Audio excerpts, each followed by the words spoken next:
Bismillahirrahmanirrahim. I would like to start by giving salams. Assalamu alaikum wa rahmatullahi wa barakatuh to all the esteemed guests who have taken the time to attend this event. And first of all, I would like to thank the committee of the Undergraduates Association Puttalam for inviting myself and Brother Mujahid onto the judges panel and for allowing us to be a part of this new beginning, or should I say, new branding, which is a vital part of a journey in any associate or initiative. I just a small intro about myself. I have been in the field of graphic design for about 7+ years now, and about 5 years specializing in logo design and branding, because a logo is something that is very important, especially for a student association. The logo is basically the face of your organization that the public would see as their first impression. The elements in the logo, for example, you all would have seen the logo, I think by now, I'm not quite sure. The torch, the book, and then all the which have the strong connection and a story behind the UGA. Perhaps maybe 50 years from now, inshallah, you will have something to look back and feel a sense of belonging with the organization you were once a part of. May Allah bless the organization and bless the association actually throughout its existence and make it a means of benefiting the students and society.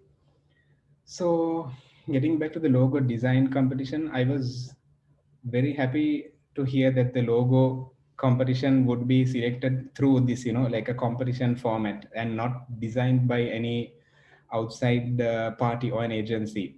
Mainly because it would all be ideas and concepts behind the students of, as in who are a part of the association itself, and that's something you guys should take a lot of pride in. You all did this, by yourself.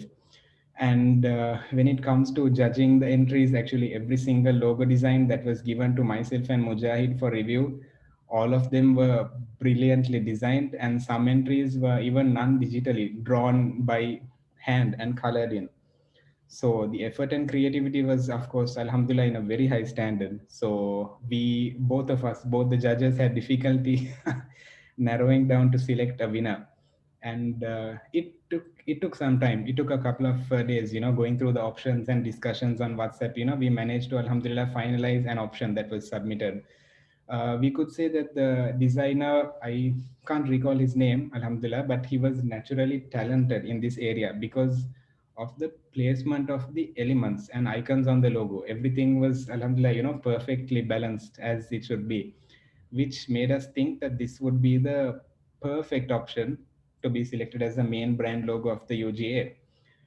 Alhamdulillah. So glad that's done. And I just wanted to give a small piece of advice to all who participated in the competition to not get disheartened that your logo was not selected.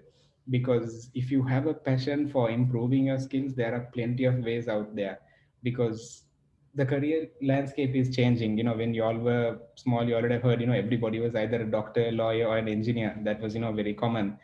Now, of course, you get graphic designers, software developers, social media marketers. I'm just giving examples of how easy it is to self learn without having, sometimes you don't need to even spend millions on degrees and qualifications.